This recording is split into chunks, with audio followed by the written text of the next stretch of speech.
Hi, I'm Bruce Kraft. I remember when the poem that I'm going to read today came out.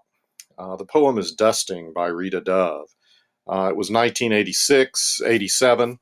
It was my junior year in college. I was in a contemporary American poetry seminar with Peter Cooley at Tulane, and we read the collection Thomas and Beulah.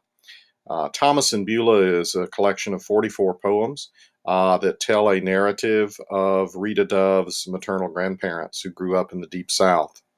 And this poem, Dusting, is probably the most famous from that collection, and it's one that resonated with me then and resonates with me now. It's a wonderful poem that is very approachable to anyone who loves poetry, uh, regardless of whether you're an English major, a creative writing major, an undergrad, or a graduate student, or just somebody who loves poetry in general. It's rich with imagery, rich with metaphor, and I think will be meaningful to anyone. So here is Dusting by Rita Dove. Every day a wilderness, no shade in sight. Beulah, patient among knickknacks, the solarium a rage of light, a grain storm, as her gray cloth brings dark wood to life. Under her hand scrolls and crests gleam darker still. What was his name? That silly boy at the fair with the rifle booth, and his kiss, and the clear bowl with one bright fish, rippling wound.